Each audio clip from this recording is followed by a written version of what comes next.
नमस्कार, मैं हूं पूजा सिंह और आप देख रहे आरएन टीवी नेशनल। चलिए खबरों की शुरुआत करेंगे उत्तराखंड की कुछ खास बड़ी खबरों के साथ। मुख्यमंत्री पुष्कर सिंह धामी ने मुख्यमंत्री आवास परिसर में शहद निकालने की प्रक्रिया का निरीक्षण किया। इस वर्ष मात्र 45 दिनों में परिसर में 520 किलोग्राम शहद का उत्पादन किया गया है। मुख्यमंत्री ने कहा कि उत्तराखंड में पहाड़ी और जंगली क्षेत्रों में शहद उत्पादन की अपार संभावना है। उन्होंने अधिकारियों को निर्देश दिया कि आपको बता दें, जंगली इलाकों में मधुमक्खी के बॉक्स लगाने के लिए प्रभावी नीति तैयार की जाए, जिससे स्थानीय लोगों को रोजगार मिल सके।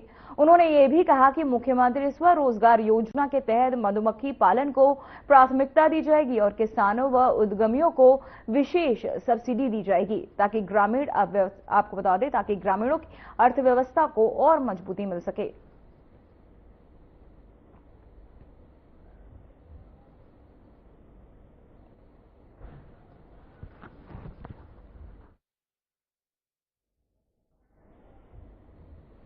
तो वहीं देहरादून में मुख्यमंत्री पुष्कर सिंह धामी ने Uttarakhand board of school education की परीक्षा में टॉप करने वाले छात्रों से फोन पर बातचीत कर उन्हें बधाई दी।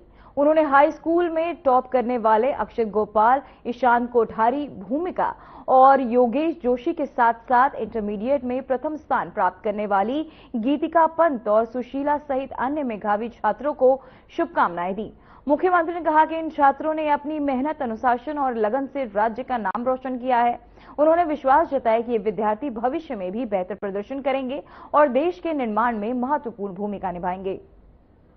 हाँ भूमिका, मैं पुष्कर सिंह धामी बोल रहा हूँ बेटा। नमस्ते सर। प्रणाम। हाँ सुशीला बोल रही हैं? हाँ जी सर। हाँ गीतिका सर प्रणाम। नमस्ते। हाँ योगेश कैसे हैं? हेलो प्रणाम सर। प्रणाम प्रणाम। मेरी तरफ से आपको बहुत शुभकामनाएं। आपके परिवार में भी सभी लोगों को, आपके अभिभावकों को, माता पिताजी को, सबको मेरी तरफ से प्रणाम कहिएगा। सबको शुभकामनाएं। अपने सब टीचर्स को भी कहिएगा। आपकी मेहनत का नतीजा है ये अच्छा परिणाम जो आपका आया है। आगे भी आपको इसी तरह से प्रयास करना है। अभी ये है ना, ये सफलता आपकी निरंतर चलती रहे। मेरी बहुत शुभकामनाएं। हाँ बंशिका, कैसा लग रहा रिजल्ट आया जब? सर बहुत अच्छा लग रहा है। बहुत बड़ा मोमेंट है और अब तो आपने भी बात की तो सच में बहुत ही ज्यादा बड़ा मोमेंट है आज का। तो चलो बेटा, हमेशा आप अच्छा करते रहिए और हम लोग आपके साथ हैं हमेशा। ठीक है? Thank you sir.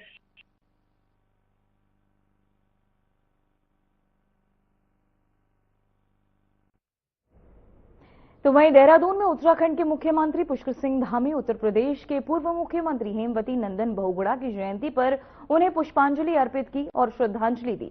इस अवसर पर मुख्यमंत्री धामी ने कहा कि हेमवती नंदन बहुगुणा का जीवन भारतीय राजनीति के लिए प्रेरणादायक है। उन्होंने उत्तर प्रदेश के मुख्यमंत्री और केंद्र सरकार में विभिन्न महत्वपूर्ण पदों पर रहते हुए विकास कार्यों को आगे बढ़ाया। सीएम धामी ने कहा कि चुनौतियों के बावजूद बहुगुणा हमेशा अपने सिद्धांतों पर अडिग रहे। उन्होंने उनके योगदान को याद करते हुए कहा कि उनके जीवन से आपको बता दें, सभी को प्रेरणा लेनी चाहिए।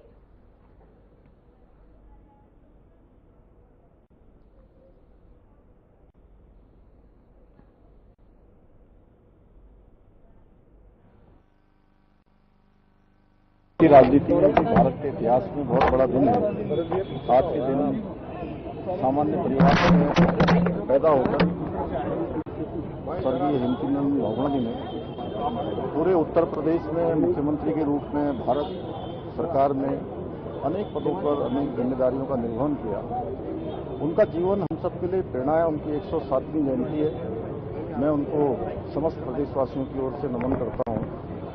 और वो हमारे लिए प्रेरणा के स्रोत इसलिए हैं कि एक सामान्य स्थितियों में, सामान्य परिस्थितियों में यहाँ पैदा होकर उन्होंने प्रयाग में जाकर, उस समय के इलाहाबाद में जाकर एक अपना स्थान बनाया और पूरे उत्तर प्रदेश के मुख्यमंत्री के रूप में भारत सरकार में अनेक पदों पर रहकर अनेक विकास कार्यों को आगे बढ़ाया। पारदर्शिता, भ्रष्टाचार से मुक्त करने में, साफ सफाई से काम करने में और एक व्यवस्था जो उन्होंने बनाई उस समय लोगों के साथ बहुत सहजता से, अनेक बार उनको बहुत सारी चुनौतियों का सामना भी करना पड़ा, लेकिन वो उनके सामने कभी झुके नहीं, हमेशा डटे रहे। ये हम सब के लिए बहुत प्रेरणा है हम उनके पत्रों पर चलते हुए राज्य को जो उनके समय में बहुत सारे काम, उनकी लोकप्रियता थी, उसके कारण से आज अनेक संस्थान, अनेक विश्वविद्यालय हमारे राज्य के उनके नाम से चल रहे हैं। आगे भी हम उस दिशा में उनके जीवन से प्रेरणा लेकर काम करेंगे। मैं उनको उनकी जयंती पर नमन करता हूं। आज उनके सुपुत्र श्री विजय बहुगुणा हम सबके वरिष्ठ नेता हैं, लगातार हमारा मार्गदर्शन करते हैं। सौरभ जी उनके सुपुत्र हैं, प्रदेश को आगे बढ़ाने में काम कर रहे हैं। सुबोध भाई, इन्होंने भी काम किया उसके साथ, और विवेकानंद खंडूरी जी, मैं इनका बड़ा आभार व्यक्त करता हूं कि हर बार यहाँ पर जो है वो इस प्रकार का कार्यक्रम आयोजित करते हैं और हम सब उनका स्मरण हमेशा करते रहेंगे। उनको सत नमन। तो वहीं मुख्यमंत्री आवास में हिमालयी राज्यों से समन्वय एवं नीति निर्धारण परिसर की प्रथम बैठक आयोजित हुई। बैठक की अध्यक्षता मुख्यमंत्री पुष्कर सिंह धामी ने की। इस दौरान हिमालयी राज्यों के बीच आपसी सहयोग, नीति निर्माण और साझा करने की चुनौतियों के समाधान पर विस्तार से चर्चाएं की गई। मुख्यमंत्री ने कहा कि हिमालयी राज्यों की भौगोलिक और पर्यावरणीय परिस्थितियां सामान्य हैं, ऐसे में ये बेस्ट प्रैक्टिस और आपको बता दें कि आदान प्रदान और से बेहतर नीति निर्माण संभव है। उन्होंने इकोनॉमी और इकोलॉजी में संतुलन बनाकर मानव जीवन स्तर सुधारने पर भी जोर दिया।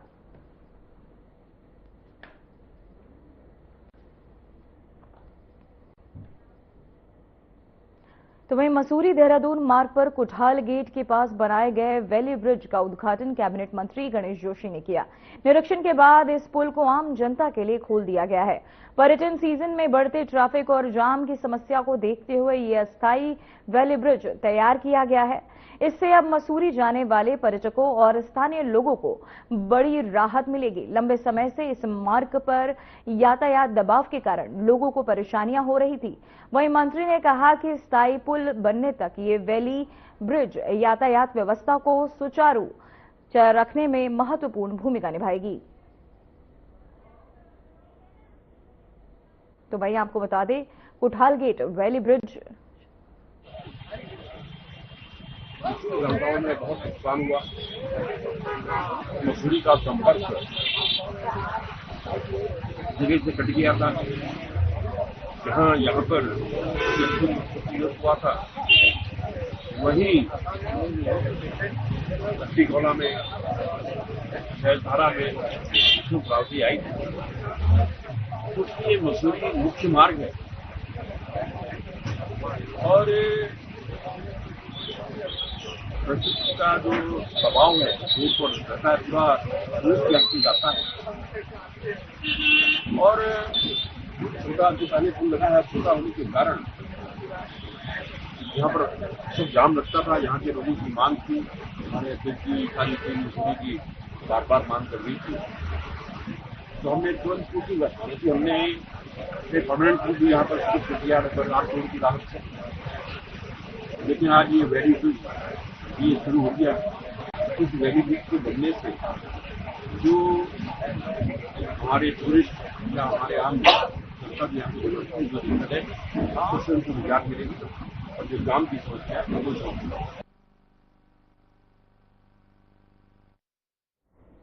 तो वहीं देहरादून में कांग्रेस प्रदेश अध्यक्ष गणेश गोदियाल ने पूर्व मुख्यमंत्री हेमवती नंदन बहुगुणा की 107वीं जयंती पर उन्हें श्रद्धांजलि अर्पित की।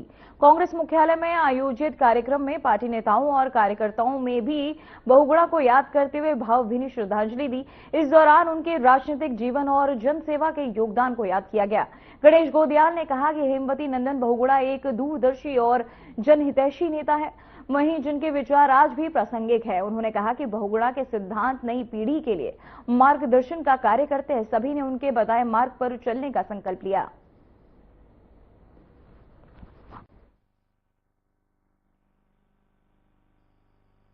जी, मैं आज स्वर्गीय हेमवती नंदन बहुगुणा जी को हम सब लोगों ने याद किया।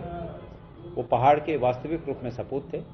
पहाड़ का दर्द उनके मन में पहले से रहा और उन्होंने एक पहाड़ी होने का उनका वो कहते थे कि हिमालय टूट सकता है पर झुक नहीं सकता, लेकिन हिमालय टूटकर भी मैदानों को जीवन देता है। मैदान में उपजाऊ जमीनें वो हिमालय टूटकर पैदा करता है। तो इसलिए उनका ये विचार बहुत बृहद और बहुत बड़ा विचार था और वो हिमालय के समान ही बिल्कुल मजबूत इच्छा शक्ति रखने वाली शख्सियत थे। हम सब आज इस मौके पर उन्हें श्रद्धा सुमन अर्पित करते हैं। तो वहीं हरिद्वार में कांग्रेस के राष्ट्रीय प्रवक्ता आलोक शर्मा ने चारधाम यात्रा की व्यवस्थाओं को लेकर प्रदेश सरकार पर गंभीर आरोप लगाए। उन्होंने कहा कि सरकार लंबे समय से केवल बैठकों और निरीक्षण का दिखावा कर रही है, लेकिन जमीनी स्तर पर हालात खराब है। उन्होंने बताया कि कई जगहों पर शौचालयों में पानी नहीं है, दर्शन के लिए लंबी कतारें लगी रही हैं और स्वास्थ्य सुविधाओं की कमी है। कांग्रेस ने यह भी आरोप लगाया कि श्रद्धालुओं को मूलभूत सुविधाओं में परेशानियां हो रही हैं और व्यवस्थाओं में अव्यवस्था दिख रही है। पार्टी ने सरकार से अपील की है कि वो प्रचार से आगे बढ़कर यात्रा को सुरक्षित और सुगम बनाने पर ध्यान दे।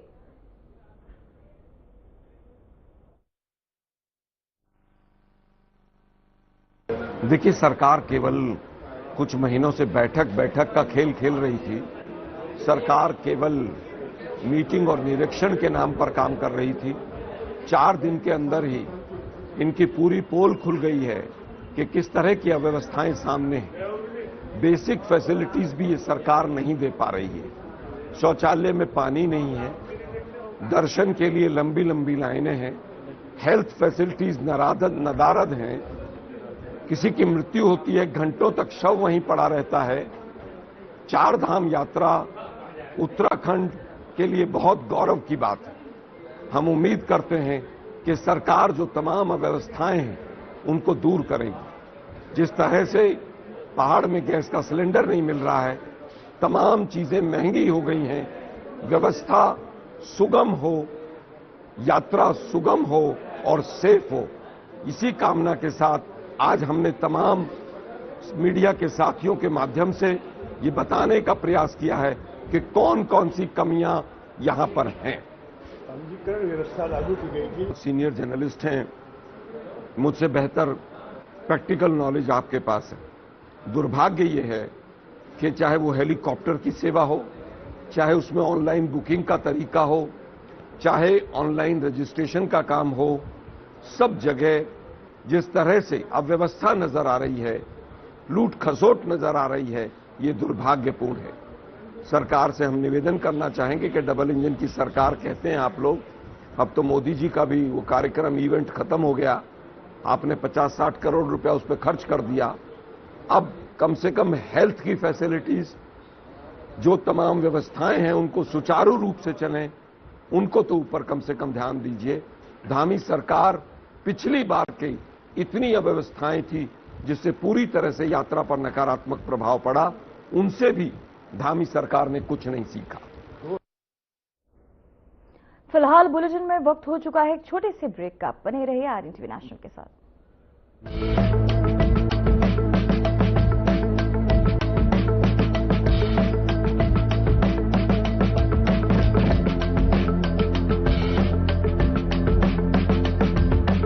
साहसिक खेलों के लिए उत्तराखंड पर्यटकों की पहली पसंद बन गया है। पहाड़ से नीचे उतरती गंगा नदी के तेज बहाव में रोमांचक राफ्टिंग पहले से ही राज्य की एक पहचान है।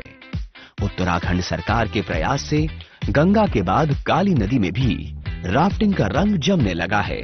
ये वो स्थान है जहां एडवेंचर कभी खत्म नहीं होता।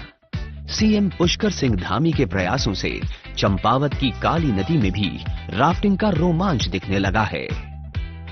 साहसिक खेलों के विस्तार की असीम संभावनाओं को देखते हुए सरकार ने कई प्रयास किए। पहाड़ों के खुले आसमान में रंग बिरंगे ग्लाइडर्स उड़ने लगे हैं। पर्यटक खुले आसमान में उड़कर रोमांचित होने लगे हैं। उत्तराखंड में ऐसी दर्जनों साइट्स खोजी गई हैं जो भविष्य में साहसिक खेलों की नई पहचान बनने जा रही हैं। साहसिक खेलों के जरिए उत्तराखंड में रोजगार के नए मौके भी विकसित होने लगे हैं। सरकार की तरफ से युवाओं को साहसिक खेलों का प्रशिक्षण दिया जाने लगा है। वीर चंद्र सिंह गढ़वाली पर्यटन स्वरोजगार योजना के अंतर्गत न सिर्फ किफायती दरों पर लोन उपलब्ध कराया जा रहा है, बल्कि सब्सिडी भी दी जा रही है। मैं पिछले 2 साल से ये कोर्स कर रही हूँ। इस कोर्स को करने के लिए हमें रोजगार मिलेगा, हमें बाहर नहीं जाना पड़ेगा। हम अपने उत्तराखंड में नई साइट खोल सकते हैं, यहाँ रोजगार बढ़ा सकते हैं और हमें देख के और भी आ सकते हैं। यहाँ हमें बहुत सपोर्ट कर रही है उत्तराखंड टूरिज्म। और अभी यहाँ पे हम चंपावत पे आए नई साइट विजिट करने के लिए। ऊंचाई से कूदने पर यहाँ कई बार साहस डगमगाने लगता है। रोंगटे खड़े कर देने का अनुभव भी यहाँ मिलता है। लेना हो लहरों को चीरने का अनुभव, हवा से बातें करने का हो मन, ऊंचाई से छलांग लगाने का है दम, तो चले आए उत्तराखंड।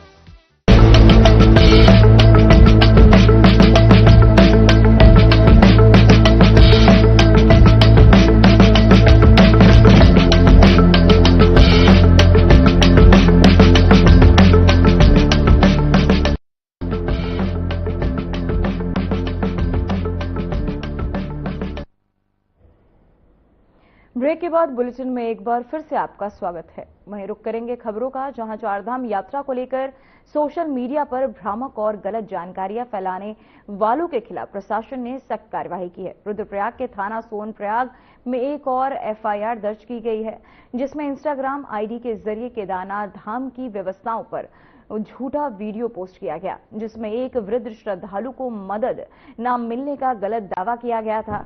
जांच में पता चला कि ये जानकारी पूरी तरह भ्रामक थी। वास्तविकता में श्रद्धालु की तबीयत बिगड़ने पर उन्हें तुरंत अस्पताल में ले जाया गया, जहां उनकी मृत्यु हो गई। प्रशासन ने हेलीकॉप्टर से शव को गुप्तकाशी भेजा। सरकार ने स्पष्ट किया कि अफवाह फैलाने वालों पर लगातार कार्यवाही जारी रहेगी।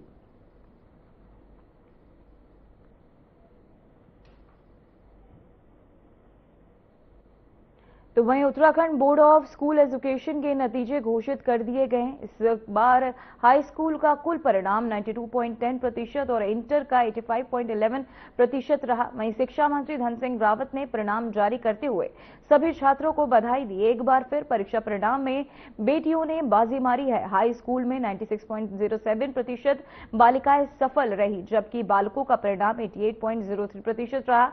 इंटर में भी बालिकाओं का प्रदर्शन बेहतर रहा, जहां 88.09% लड़कियां पास हुई और लड़कों का परिणाम 81.93% रहा। वहीं टॉपर सूची में बागेश्वर और नैनीताल जिलों के छात्रों का दबदबा रहा, जबकि बागेश्वर जिलों ने, आपको बता दें, जिलों में दोनों वर्गों में शानदार प्रदर्शन किया।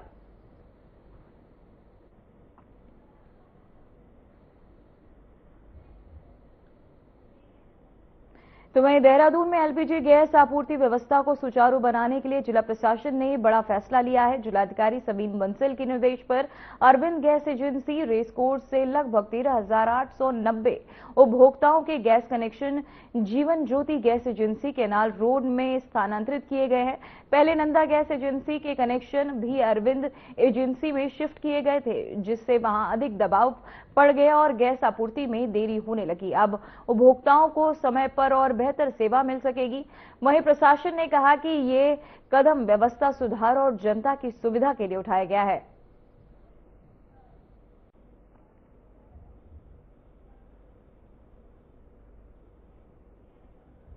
तो वहीं रुद्रप्रयाग के जिला मजिस्ट्रेट विशाल मिश्रा ने केदारनाथ धाम की तैयारियों का निरीक्षण किया। उन्होंने यात्रा व्यवस्थाओं और हेलीपैड संचालन की स्थिति का जायजा लिया। वहीं डीएम विशाल मिश्रा ने बताया कि हेलीकॉप्टर संचालन को लेकर डीजीसीए, भारत सरकार और उत्तराखंड सरकार के सभी दिशा निर्देशों का पूरी तरह पालन किया जाएगा।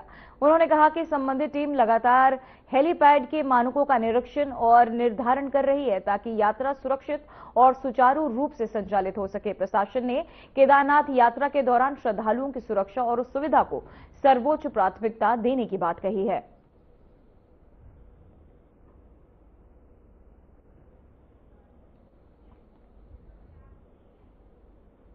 तो वहीं देहरादून के आईटी पार्क स्थित एटीएस कॉलोनी में निवासियों ने बिल्डर पुनीत अग्रवाल के खिलाफ कॉलोनी गेट पर धरना प्रदर्शन किया। प्रदर्शनकारियों का आरोप है कि बिल्डर लंबे समय से कॉलोनी के अंदर लोगों के साथ अभद्रता, गाली गलौज और मारपीट करता आ रहा है। वहीं निवासियों ने बताया कि इस मामले में पहले भी पुलिस में शिकायत दी गई थी और मुकदमा दर्ज है, लेकिन इसके बावजूद घटनाएं रुक नहीं रही है। लोगों का कहना है कि समय समय पर उनके साथ फिर से दुर्व्यवहार किया गया, वहीं जिससे कॉलोनी में तनाव का माहौल बना हुआ है। उन्होंने प्रशासन से मांग की है कि मामले में सख्त कार्यवाही की जाए, ताकि क्षेत्र में शांति और सुरक्षा बनी रहे।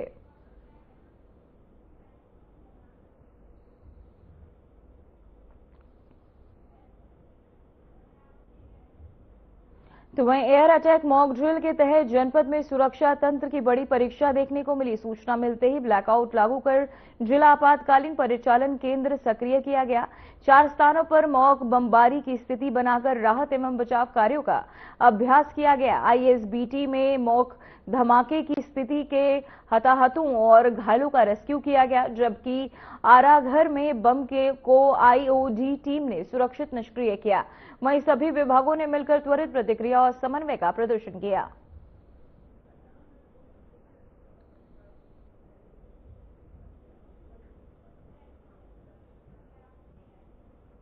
तो वहीं उत्तराखंड के यमुनोत्री यात्रा मार्ग पर एसडीआरएफ ने एक बार फिर मानवीय संवेदनशीलता की मिसाल पेश की। बता दें कि गुजरात निवासी अतुल पटेल यात्रा के दौरान अपने पिता से बिछड़ गया था। इसकी सूचना भैरव मंदिर से मौजूद एसडीआरएफ के जवानों को दी गई। कांस्टेबल भूपेंद्र सिंह और प्रकाश ने तुरंत कार्यवाही करते हुए बच्चे की फोटो और जानकारी सभी संबंधित टीमों और चौकियों को भेजी। वहीं वायरलेस के माध्यम से भी अलर्ट जारी किया गया। तेज समन्वय और खोजबीन के बाद बच्चे को सुरक्षित ढूंढ लिया गया और उसके पिता को सौंप दिया गया। बच्चे को सुरक्षित पाकर परिवार ने एसडीआरएफ का आभार जताया।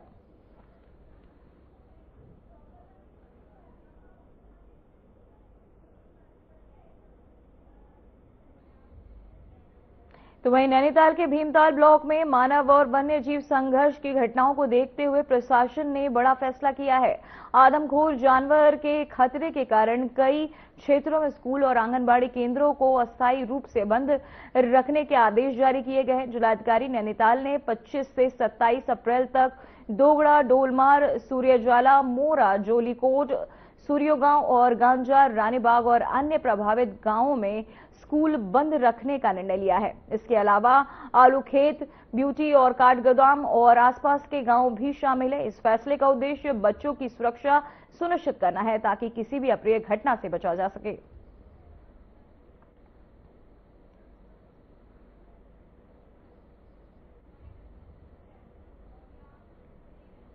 फिलहाल उत्तराखंड की खबरों में इतना ही। बने रहिए आरएनटीवी नेशनल के साथ। मुझे दीजिए इजाजत। नमस्कार।